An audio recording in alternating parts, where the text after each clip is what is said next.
రేవంత్ రెడ్డికి మేధావులంతా కూడా అటువైపు సైడ్ తీసుకుంటున్నారా? నిన్న కాసిం గారు అక్కడ మాట్లాడిన మరుక్షణం సోషల్ మీడియాలో దాని మీద నిరసన ధ్వనులు బలంగానే వినిపించాయి. యూనివర్సిటీలో ఆయనతో అలా మాట్లాడించుకోవడం వెనకాల ఒక ప్రోగ్రాం ఉంటుంది. ఈ భజన కార్యక్రమాలన్నీ కూడా అలాగే సెట్ చేసుకుంటారు. ఇవన్నీ ముందస్తు ఒప్పందాలే. ఈ ఇంటెలెక్చువల్ సరెండర్ అనేది ఏంటి, మనం ఎట్లా చూద్దాం? కేసీఆర్ ఆ ప్లెయిన్ ని వాడుకున్నాడు కాబట్టి మనం కూడా వాడుకోవాలనే ప్రోగ్రాం ఉంది. ప్రజాపాలన అని చెప్తున్నారు కాబట్టి డెమోక్రాట్ గా చూస్తున్నారు. ఆయన గెలిచిన మరుక్షణం అక్కడ సీఎం క్యాంప్ ఆఫీస్ దగ్గర ఆ బ్యారికేడ్లు అన్ని తొలగించేసి జనాలకు నేను వే ఇస్తున్నాను అని చెప్పడం. తెలంగాణలో ఎవరు అధికారంలోకి వచ్చినా కానీ కల్చరల్ ఏరియాలో ఒక దృష్టి పెట్టాల్సిన అవసరం ఉంటుంది. ఆంధ్రాలో అక్కర్లేదు. ఇక్కడ వెంటనే రియాక్షన్, వాళ్ళు మాట్లాడతారు ఓపెన్గా అవుట్ స్పోకెన్ అవటం వల్ల నిన్న అక్కడ మీటింగ్ కాసిం గారు మాట్లాడిన మరుక్షణం బయట మొదలైపోయింది ట్రోల్. లాస్ట్ ఇయర్ 1 year అయిన సందర్భం కూడా చాలా మందికి ₹1 కోటి కొంత స్థలం ఇవ్వడం చేసి వాళ్ళని కూడా సంతృప్తి పరిచి కాంపౌండ్ లోకి తీసుకోవటం. ఇప్పుడు తెలంగాణ ఉద్యమం జరుగుతున్నటువంటి సమయంలో కేసీఆర్ పట్ల, ఆయన ప్రయాణం పట్ల సదభిప్రాయం లేని వాళ్ళు కూడా ఆయనకి మద్దతుగా నిలబడ్డారు. అప్పుడు ఇక్కడ అరెస్ట్ అయినటువంటి వరవరరావు గారిని జైలుకి వెళ్ళి సందర్శించినటువంటి సందర్భం ఒకటి చూసాం. ఇదే కేసీఆర్ అధికారంలోకి వచ్చిన తర్వాత ఇదే వరవరరావు గారి సభలు జరగకుండా చేసిన సందర్భాలు చూసాం. కళాకారులు కానీ లేకపోతే మిగతా వాళ్ళు మేధావులు వీళ్ళ కర్తవ్యం ఎలా ఉండాలి సార్? జనరల్గా ఎట్లా లొంగిపోవడమైనా లేకపోతే మనుషుల్ని కొనేయటం అనేది మార్కెట్ ఎకానమీ తాలూకా లక్షణం అండి. ఆ కొనుగోళ్ల ద్వారా జరిపేటువంటి వినాశనం చాలా ఉంటుంది. ప్రస్తుతం మావోయిస్టు పార్టీ ఎదుర్కొంటున్నటువంటి రకరకాల సమస్యల్లో అది కూడా ఉంది. ఆంధ్ర సమాజానికి, తెలంగాణ సమాజానికి ఒక మౌలికమైనటువంటి మార్పు ఏంటంటే ఇక్కడ రాజకీయము, కళారంగము ఇవి రెండు చాలా బలంగా ఇంటర్లింక్డ్. ఈ పరిస్థితి అక్కడ లేదు, ఏపీలో లేదు. ఈ ఖచ్చితమైనటువంటి దృక్పథం మీకు ఆంధ్ర ప్రాంతపు మేధావుల్లోనూ అలాగే ఆంధ్ర ప్రాంతానికి చెందినటువంటి కళాకారుల్లోనూ కవుల్లోనూ ఉన్నప్పటికీ ఇంత స్పష్టత ఉండదు. కానీ ఇక్కడ అలా కాదు, చాలా స్పష్టంగానే రికార్డ్ అవుతాయి, వాళ్ళు చాలా స్పష్టంగానే ఉంటారు కూడా. ఈ క్లారిటీ ఉండటం వలన ఇక్కడ అబ్జర్వేషన్ ఎక్కువ ఉంది. తెలంగాణ సమాజం మీద క్రిటికల్ గా కూడా ఉంటుంది. ప్రపంచం కరెక్ట్ చేయాల్సిన బాధ్యత కళాకారుడిదే. రాజ్య స్వభావం అంటే తాను రాజుగా మారిన తర్వాత, రాజ్య స్వభావం ఆయనలోకి ఇంకిన తర్వాత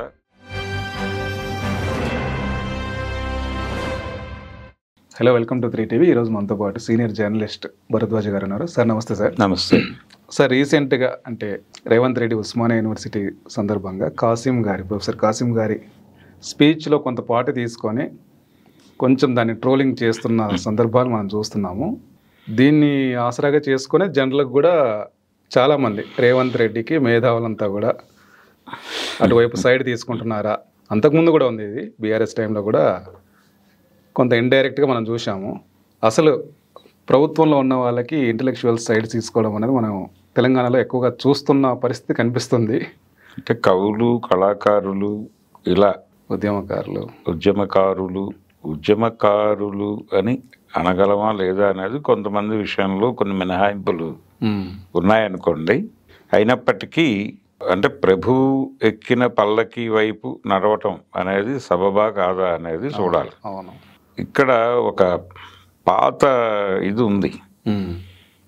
అదేంటంటే రష్యాలో కమ్యూనిస్టు ప్రభుత్వం ఏర్పడుతోంది అనే విషయం తెలిసినప్పుడు ఇద్దరు కళాకారుల మధ్య చర్చ. అంటే ప్రభుత్వంకి అనుకూలంగా ఉండాలా లేకపోతే ఇప్పటికీ క్రిటికల్గానే ఉండాలా, కళాకారుడిగా మన బాధ్యత ఏమిటి అనే దాని మీద చర్చ. అంటే మనం కళలుగా అన్నటువంటి రాజ్యమే వస్తోంది కాబట్టి ఈ రాజ్యానికి వ్యతిరేకంగా ఇప్పటికీ ఎవరైనా మాట్లాడితే వాళ్ళ మీద దాడి చేయటం మన కార్యక్రమంగా ఉండాలి అని ఒక ఆయన. లేదు, కళాకారుడిగా మనం ఇప్పటి వరకు జనం కోసమే ఉన్నాం కాబట్టి జనం కోసం ఉంటూ దీన్ని సపోర్ట్ చేశాం. ఇప్పుడు వీళ్ళ అధికారంలోకి వచ్చి వీళ్ళు ఏదైనా పాత రాజ్యపు వాసనలతో ప్రవర్తిస్తారేమో అని కాపలా కాయటం, జనం వైపు ఉంటేనే కాపలా కాయటం బాధ్యత అని నేను అనుకుంటున్నానని ఇంకొక ఆయన అనటం. ఈ డిస్కషన్ రాశారు ఆ రోజుల్లో. ఎవరు రాశారు సార్? అది జనరల్ కథనా లేకపోతే ఎవరైనా జనరల్ కథ ఇలాంటి వాళ్ళు ఎవరైనా రాశారా? లేదు, ఎవరో నేను ఎక్కడో చదివాను ఇది అప్పుడే, పాత రోజుల్లోనే సోవియట్ లిటరేచర్లోనే చదివాను. అది చాలా చర్చనీయాంశంగా మారింది. అంటే చాలా సందర్భాల్లో ఇలాంటి ఇవి వస్తాయి. ఎటు ఉండాలో తేల్చుకోవాల్సినటువంటి ఒక సందర్భం వస్తుంది ప్రతి మనిషికి. ఇప్పుడు తెలంగాణ ఉద్యమం జరుగుతున్నటువంటి సమయంలో కేసీఆర్ పట్ల, ఆయన ప్రయాణం పట్ల సదభిప్రాయం లేని వాళ్ళు కూడా ఆయనకి మద్దతుగా నిలబడ్డారు. అప్పుడు ఎందుకు నిలబడ్డారు అంటే వాళ్ళకి ఒక రీజన్ ఉంది. ఆ రీజన్ ఏంటంటే, ఒక మూమెంట్ ఎవరో ఒకళ్ళు లీడ్ తీసుకుని నడుపుతున్నప్పుడు దాని మీద విమర్శలు చేయటం ద్వారా డైల్యూట్ చేయకుండా సపోర్ట్ చేయటం ద్వారా దాన్ని స్ట్రెంగ్థెన్ చేస్తే మన కోరిక తీరుతుంది కదా. ఆ కోరిక సాకారం అయిపోయిన తర్వాత దాన్ని రెక్టిఫై చేసుకోవడానికి ఏం చేయాలో అప్పుడు ఆలోచిద్దాం. ఈ దశలో మాట్లాడటం కరెక్ట్ కాదు అనే స్టాండ్తో కొంతమంది కేసీఆర్ పట్ల అంతకుముందు ఆయన విధానాల పట్ల వ్యతిరేక అభిప్రాయాలు ఉన్నవాళ్ళు కూడా ఆయనతో పాటు కలిసి నడవటం ద్వారా ఒక ప్రయోజనం పొందాడు. ఆయన కూడా పొందిన తర్వాత ఈ కళ సాకారం అయిపోయి ఆయన పల్లకి ఎక్కేశాడు. ఎక్కిన తర్వాత ఎలా వ్యవహరించాలంటే ఇందాక నేను చెప్పినటువంటి కథే. రెండు ప్రశ్నలు ముందుకు వచ్చినప్పుడు ఎవరి స్టాండ్ వాళ్ళు తీసుకుని మళ్ళీ అక్కడ చీలికలు వచ్చినాయి. చీలికలు వచ్చి కొంతమంది విమర్శలు మొదలుపెట్టారు. వాళ్ళతో ఎలా వ్యవహరించాలో అలాగే వ్యవహరించాడు ఆయన. అంటే ఉద్యమం జరుగుతున్నటువంటి కాలంలోనూ, ఆయన కేంద్రంలో మంత్రిగా వ్యవహరిస్తున్న కాలంలోనూ, అక్కడ ఎంపీగా ఉన్న టైంలోనే ఆయన వచ్చి ఇక్కడ అరెస్ట్ అయినటువంటి వరవరరావు గారిని జైలుకి వెళ్ళి సందర్శించినటువంటి సందర్భం ఒకటి చూసాం మనం. ఇదే కేసీఆర్ అధికారంలోకి వచ్చిన తర్వాత ఇదే వరవరరావు గారి సభలు జరగకుండా చేసిన సందర్భాలు చూసాం.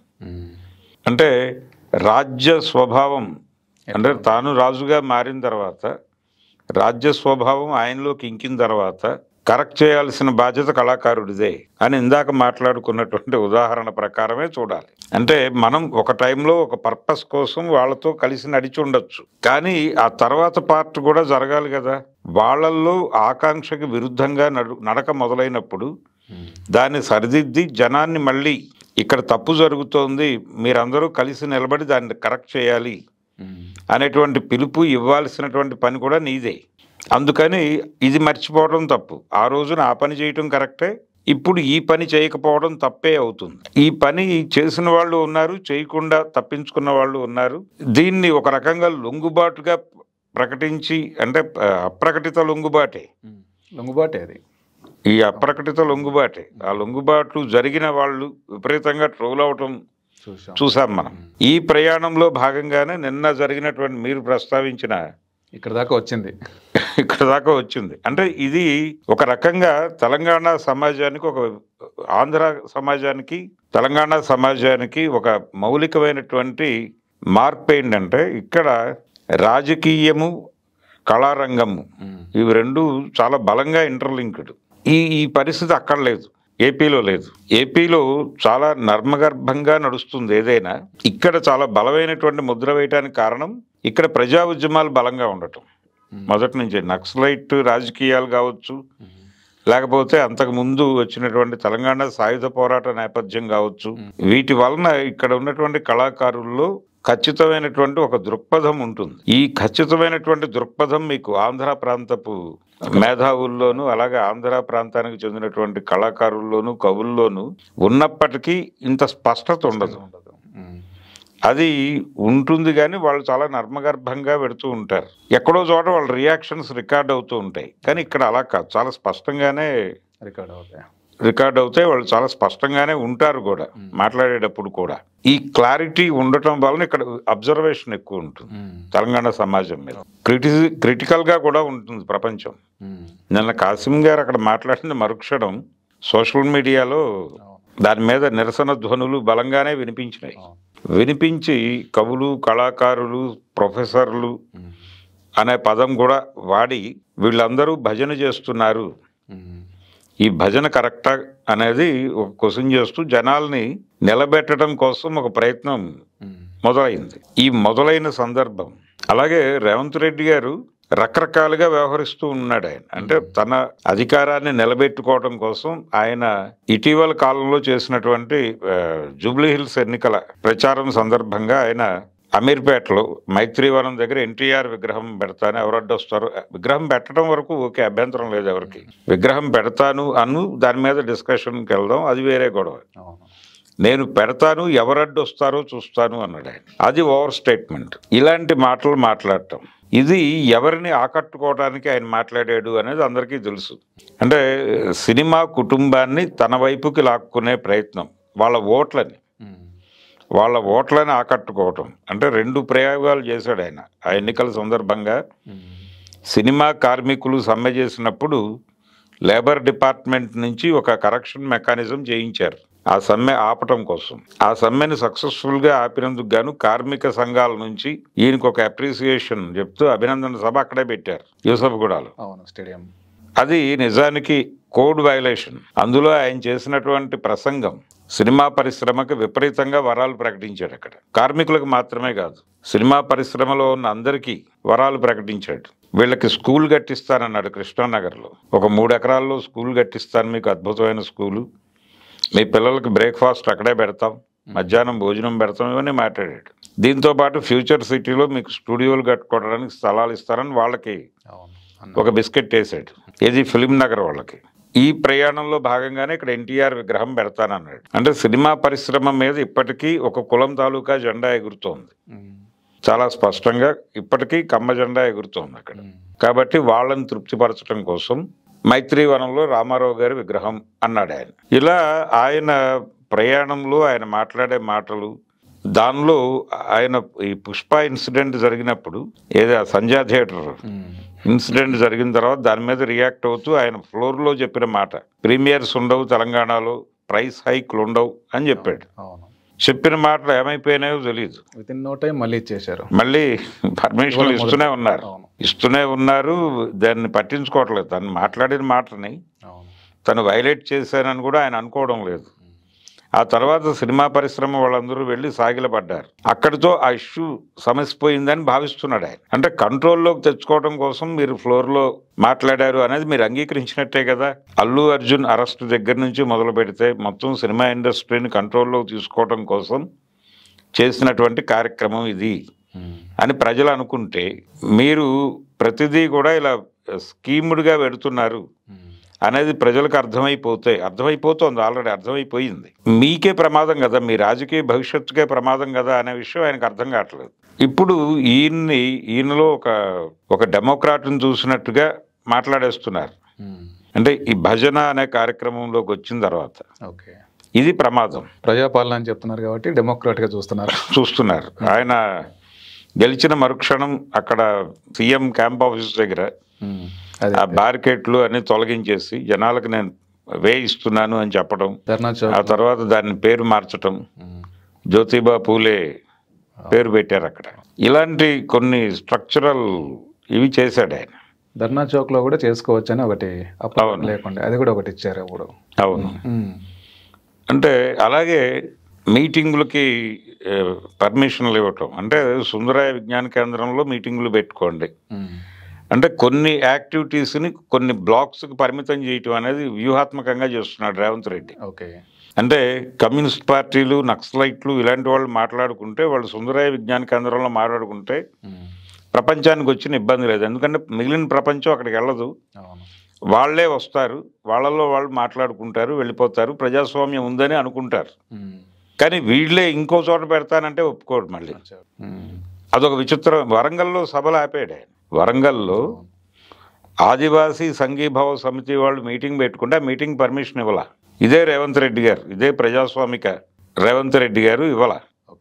అలాగే సరిగ్గా 1 నెల క్రితం అక్కడ కొంతమంది పాత ఆర్ఎస్యు వాళ్ళు కలిసి ఈ జరుగుతున్నటువంటి ఈ నిర్బంధకాండ, కేంద్ర ప్రభుత్వం చేస్తున్నటువంటి నిర్బంధకాండ మీద మనం ఎలాంటి స్టాండ్ తీసుకుంటే బాగుంటుంది అని వాళ్ళందరూ వేరే వేరే ఉద్యోగాల్లోకి వెళ్ళి రిటైర్ అయిపోయి ఒక చిన్న కళ్యాణ మండపం బుక్ చేసుకుని వాళ్ళల్లో వాళ్ళు మాట్లాడుకోవటానికి కూర్చుంటే అక్కడికి వెళ్ళి పోలీసులు మీరు సమావేశం అవడానికి వీల్లేదు అని చెప్పి వాళ్ళందరినీ పంపించారు. ప్రెస్ క్లబ్లో కూర్చుంటామంటే అక్కడ అలౌ చేయమన్నారు. మీరు ఏదైనా ఒక ఇంట్లో కూర్చుని మాట్లాడుకోండి అని చెప్పారు. అది పరిస్థితి. ఇదే రేవంత్ రెడ్డి గారు, ఇదే ప్రజాస్వామ్యం. మరి వరంగల్లో ఏమైపోయింది? ఇక్కడ సుందరయ్యలో పెట్టుకోవడానికి అనుమతులు ఇస్తారు, అనుమతి ఇవ్వక్కర్లేదు, హాల్ మీటింగ్కి అనుమతి అక్కర్లేదు, కానీ అలౌ చేస్తున్నారు. అక్కడికి వచ్చి గొడవ చేయట్లే. కేసీఆర్ గారు గొడవ చేశాడు. కాబట్టి మనం డిఫరెంట్గా కనిపిస్తున్నాం అంటే వీళ్ళని ఆ పాకెట్కి పరిమితం చేయటం, అయినప్పటికీ కూడా డెమోక్రసీ ఉందని ఒక రకమైన ఇది ఇంప్రెషన్ క్రియేట్ చేయటం. ఈ ప్రోగ్రాం చాలా స్పష్టంగా జరుగుతోంది. అంటే కర్రెగుట్టల్లో దాడి జరిగినప్పుడు కేంద్ర ప్రభుత్వం దాడి చేస్తోంది, అక్కడికి తెలంగాణ పోలీసులు కూడా వెళ్ళి పాల్గొన్నారు. దాన్ని ఆపే ప్రయత్నం ఈయన చేయలే. ఈయనేమో మళ్ళీ ఇక్కడ సుదర్శన్ రెడ్డి గారు, జస్టిస్ సుదర్శన్ రెడ్డి గారు కాంగ్రెస్ పార్టీ అభ్యర్థిగా ఉపరాష్ట్రపతి ఎన్నికల్లో పాల్గొన్నప్పుడు, అంటే కాంగ్రెస్ పార్టీ అభ్యర్థి కాదులేండి, ఇండియా కూటమి అభ్యర్థిగా నిలబడ్డాడు. ఆయన చేసినప్పుడు రేవంత్ రెడ్డి గారు ఒక అప్ కంట్రీ ఛానల్కి ఒక ఇంటర్వ్యూ ఇచ్చారు. ఇచ్చిన సందర్భంగా ఆయన చాలా స్పష్టంగా ప్రో నక్సల్ స్టేట్మెంట్లు ఇచ్చాడు. ఇచ్చి సుదర్శన్ రెడ్డి గారి మీద అమిత్ షా గారు చేసినటువంటి విమర్శలకి సమాధానం చెప్పాడు ఆయన.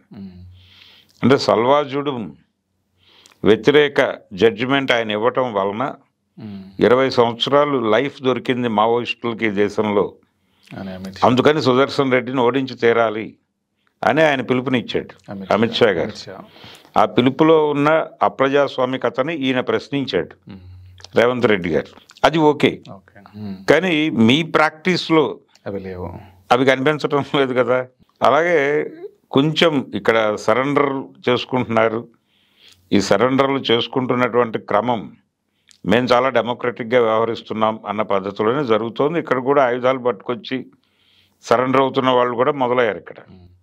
వాళ్ళ సరెండర్తో పాటు ఈ ఇంటెలెక్చువల్ సరెండర్ అనేది ఏంటి, మనం ఎట్లా అంటే కేసీఆర్ ఆ ప్లెయిన్ని వాడుకున్నాడు కాబట్టి మనం కూడా వాడుకోవాలనే ప్రోగ్రాం ఉంది ఈయనకి.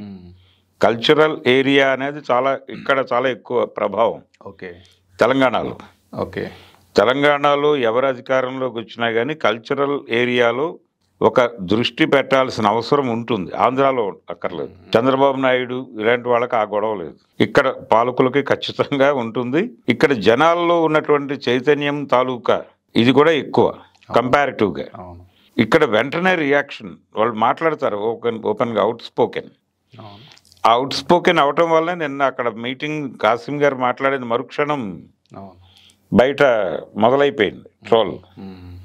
ఇవి చాలా కాన్షియస్గా జరుగుతాయి. అందుకని పరిపాలన చేసే వాళ్ళకి కూడా దృష్టి ఉంటుంది అక్కడ. వాళ్ళని ఆకట్టుకోవాలి అంటే యూనివర్సిటీలో ఆయనతో అలా మాట్లాడించుకోవడం వెనకాల ఒక ప్రోగ్రాం ఉంటుంది. ఓకే, ఇంకెవరినో సంతృప్తి పరచటం, లేకపోతే ఇక్కడ వీళ్ళ భుజాల మీద తుపాకీ పెట్టి ఇంకెవరినో టార్గెట్ చేయటం, ఈ వ్యూహ రచన కార్యక్రమంలో భాగంగానే ఇలాంటి మీటింగులు జరుగుతాయి. ఈ భజన కార్యక్రమాలన్నీ కూడా అలాగే సెట్ చేసుకుంటారు వీళ్ళు. ఇవన్నీ ముందస్తు ఒప్పందాలే. లాస్ట్ ఇయర్ 1 year అయిన సందర్భం కూడా చాలా మందికి ₹1 కోటి కొంత స్థలం ఇవ్వడం చేసి వాళ్ళని కూడా అంటే సంతృప్తి పరిచి కాంపౌండ్లోకి తీసుకోవటం, కాంపౌండ్లోకి రప్పించుకోవటం అనే కార్యక్రమం వ్యూహాత్మకంగానే చేస్తున్నాడు ఆయన. కానీ కాన్షియస్గా సీరియస్గా వ్యతిరేకించాల్సిన వాళ్ళని వ్యతిరేకిస్తూనే ఉన్నాడు. వాళ్ళ పట్ల ఎలా వ్యవహరించాలో అలాగే వ్యవహరిస్తున్నాడు. రాజ్య స్వభావం ఆయన ఏమీ వదులుకోలేదు. రాజ్య స్వభావం వదులుకోని తనం అనేది చాలా స్పష్టంగానే కనిపిస్తోంది. చాలా ప్రాంతాల్లో చాలా ఉద్యమాల పట్ల ఆయన వ్యతిరేక స్వభావంతోనే వ్యవహరిస్తున్నాడు. ఇక్కడ మాత్రం అనుకూలంగా కనిపిస్తున్నాడు అంతే. ఆయన చాలా క్లియర్గా ప్రభువు ఎలా ఉండాలో అలా ఉంటున్నాడు. అక్కడేదో కాంగ్రెస్ పార్టీ ప్రతిపక్షంలో ఉంది కాబట్టి ఈయన రాహుల్ గాంధీ గారి ఆశయాలని అమలు చేస్తున్నటువంటి ఒక ప్రతినిధిగా చూడాలి అనే వాతావరణం, ఇంప్రెషన్ కూడా తన మీద రాకుండా చూసుకుంటున్నాడు.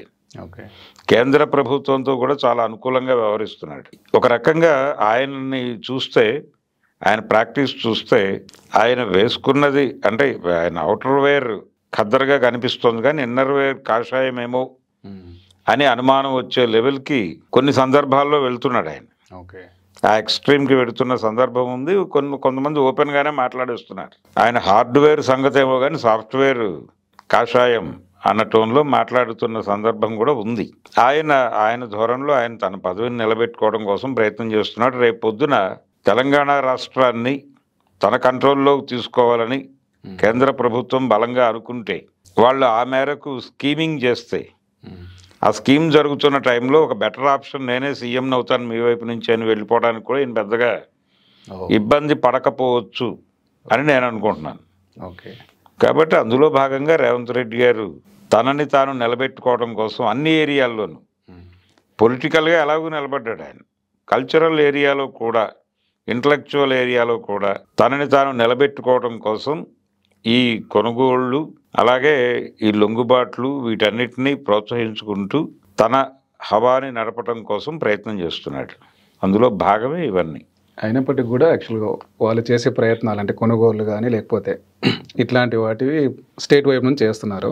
ఒక ఉద్యమ నేపథ్యం కలిగిన సొసైటీ నుంచి వచ్చిన కళాకారులు కానీ లేకపోతే మిగతా వాళ్ళు మేధావులు వీళ్ళ కర్తవ్యం ఎలా ఉండాలి సార్? జనరల్గా ఎట్లా లొంగిపోవడమైనా లేకపోతే అంటే వాళ్ళ కొన్నిటికి ఆశపడి వెళ్ళడమా లేకపోతే ఎట్లా ఉండాలి జనరల్గా? అంటే మనుషుల్ని కొనేయటం అనేది మార్కెట్ ఎకానమీ తాలూకా లక్షణం అండి. అది రాజకీయం విడిగా చూస్తున్నాం మనం. ఇప్పుడు రాజకీయం వ్యాపారంగా మారటం కాదు, రాజకీయ వ్యాపారమే నడుస్తుంది. రాజకీయం అనేది ఇట్ సెల్ఫ్ అది ఒక బిజినెస్గా మారిపోయింది. కాబట్టి రాజకీయ వ్యాపారం అంటే కొనుగోళ్ళు ఉంటాయి. మనుషుల్ని కొంటాం, ఎవరినైనా కొంటాం. సరుకే, మనిషి సరుకుగా మారిపోవడమే మార్కెట్ ఎకానమీ లక్షణం. మనిషి సరుకుగా మారిపోయిన తర్వాత ఆ కొనుగోళ్ల ద్వారా జరిపేటువంటి వినాశనం చాలా ఉంటుంది. ప్రస్తుతం మావోయిస్టు పార్టీ ఎదుర్కొంటున్నటువంటి రకరకాల సమస్యల్లో అది కూడా ఉంది. ఇది చంద్రబాబు గారి రోజుల నుంచి ఉంది. మార్కెట్ ఎకానమీ వేగం పుంజుకుంటున్న రోజుల్లో 95లో ముఖ్యమంత్రి అయినవాడు ఆయన చంద్రబాబు గారు. మనుషుల్ని కొనుక్కోవాలి, కొనుక్కున్న వాళ్ళతో చంపించేయాలి అనే ప్రోగ్రాంతో ఆయన ఆ రోజుల్లోనే కోవర్ట్ ఆపరేషన్లు అనే కార్యక్రమానికి తెరదీసినవాడు. వారి మామగారు ఇంకొక పద్ధతిలో నడిపాడు ఆయన సీఎంగా ఉన్న రోజుల్లో రామారావు గారు. ఆయన పోలీసులకు విపరీతమైన ఫ్రీ హ్యాండ్ ఇచ్చేసి మిస్సింగ్ మరణాలు అని ఒక ప్రోగ్రాం ఉండేది ఆ టైంలో. అంటే ఎవరినైనా అరెస్ట్ చేస్తే వాళ్ళు రాజ్యానికి ఇబ్బందికరం అని భావిస్తే సీరియస్గా చంపేయండి, ఎన్కౌంటర్లు ఇలాంటి ప్రకటనలు చేయకండి, చంపేసి తగలబెట్టేసి శవాన్ని కామ్గా కూర్చోండి. ఎవరైనా బలానా వ్యక్తిని మీరు అరెస్ట్ చేశారంటే మాకు తెలియదండి, మా అదుపులో అయితే లేరు, మీరు ఒక కంప్లైంట్ ఇవ్వండి, మేము ఎంక్వైరీ చేస్తామని అమాయకంగా నటించండి. ఆయన నటుడు కాబట్టి అలా నటించండి అని పోలీసు విభాగానికి చెప్పి నడిపించాడు ఆయన టైంలో మిస్సింగ్ మరణాలు చాలా జరిగినాయి. ఈ ఊళ్ళోనే ఉమర్ ముక్తార్ అనే సినిమా చూస్తున్నటువంటి తెలంగాణ రీజనల్ కమిటీకి చెందినటువంటి గోపగాని ఐలయ్య గారు, అలాగే అప్పటి పీపుల్స్ వార్ పార్టీ నాయకుడు ఆయన కొరియర్ రాజమల్లు, వాళ్ళిద్దరూ ఉమర్ ముక్తార్ సినిమా చూస్తుండగా అందరి సమక్షంలో థియేటర్లోనే పట్టుకెళ్ళి మాకు తెలియదు, చంపేసి వాళ్ళని ఏం చేశారో తెలియదు, కానీ మేము అసలు అరెస్ట్ చేయలేదు అని బుకాయించినటువంటి చరిత్ర ఉంది తెలుగుదేశం పార్టీ అధినాయకుడికి. దాని కొనసాగింపుగా దాన్ని అడ్వాన్స్ చేస్తూ చంద్రబాబు నాయుడు గారు మనుషుల్ని కొనేసి వాళ్ళ నుంచి సమాచారం కొనేసి చంపేయటం అనే ప్రోగ్రాం కోవర్ట్ ఆపరేషన్ల పేరుతో నడిపాడు. వీళ్ళందరి దగ్గర ట్రైన్ అయ్యి వచ్చినటువంటి వాడు ఆయన రేవంత్ రెడ్డి గారు. కాబట్టి ఆయన ఎలా అర్థం చేసుకోవాలి అనేది, కాంగ్రెస్ పార్టీని ఎలా అర్థం చేసుకోవాలి, అసలు ఈ దేశంలోకి కార్పొరేట్ రాజకీయాన్ని తీసుకొచ్చిన వాళ్ళే కాంగ్రెస్ పార్టీ. లిబరలైజేషన్, ఎల్పిజి అనే పేరుతో లిబరలైజేషన్, ప్రైవేటైజేషన్ అండ్ గ్లోబలైజేషన్ అనే పేరుతో నరసింహారావు గారు, మన్మోహన్ సింగ్ గారు కలిసి పట్టుకొచ్చినటువంటి గొడవ ఇది. కాబట్టి ఆ పార్టీ చాలా స్పష్టంగా మన్మోహన్ సింగ్ బహిరంగంగా చెప్పిన మాట, ఆయన ప్రోగ్రామ్ ఇది. అంటే నక్సలైట్ ఇష్యూ అనేది మీరు స్టేట్ గవర్నమెంట్ అఫైర్గా చూస్తున్నారు, అది కాదు, ఇది కేంద్ర ప్రభుత్వం పట్టించుకోవాలి. రేపు పొద్దున మనం కార్పొరేట్లను ఇక్కడ రమ్మంటే వాళ్ళు వస్తారు, వాళ్ళ మీద ఉద్యమాలు చేస్తామంటున్న వాళ్ళని కంట్రోల్ చేయకుండా వాళ్ళని పట్టుకొచ్చి మళ్ళీ రేపు పొద్దున వీళ్ళు వాళ్ళకి తలకాయ నొప్పిగా మారితే వాళ్ళు వీళ్ళని చూపించి వెనక్కి వెళ్ళిపోతే ఏమిటి పరిస్థితి? అందుకని వాళ్ళు వచ్చే ముందే ఇక్కడ నేలను చదువును చేయాలి. అందుకని నక్సల్ ఎఫెక్టెడ్ స్టేట్స్కి సంబంధించిన సీఎంలతోనూ డీజీపీలతోనూ హోమ్ మినిస్టర్స్తోనూ విడివిడిగా సమావేశాలు జరపడం మొదలుపెట్టిన వాడు మన్మోహన్ సింగ్. కాబట్టి కాంగ్రెస్ పార్టీ పట్ల మీకు ఒక దృక్పథం ఉండాలి కదా, కాంగ్రెస్ పార్టీ పట్ల ఒక దృక్పథం ఉండాలి. రేవంత్ రెడ్డి గారు నడిచి వచ్చిన దారి పట్ల మీకు ఒక ఆలోచన ఉండాలి. ఆయన ఇప్పుడు ఇలా ఎందుకు మాట్లాడుతున్నాడు అనే స్పష్టత మీకు ఉండాలి. ఈ స్పష్టత సమాజానికి ఇవ్వాలి. ఈ క్లారిటీ లేకుండా ఏదో ఒక ఏరియాలో ఆయన పాజిటివ్గా ఉన్నాడు కాబట్టి ఒక ఐక్య సంఘటనతో ముందుకు వెళ్ళాలని మీరు అనుకున్నప్పటికీ చైతన్యవంతమైన సమాజం అది రియాక్ట్ అవుతుంది. ఆ రియాక్షన్ రకరకాల వేదికల మీద కనిపిస్తోంది ఆల్రెడీ. అందుకని కొంచెం కాన్షియస్గా వ్యవహరించాల్సిన అవసరం ఉంది మేధావులు, కళాకారులు కూడా, లేకపోతే చాలా ప్రమాదాలు జరుగుతాయి. Okay sir, okay, thank you అండి.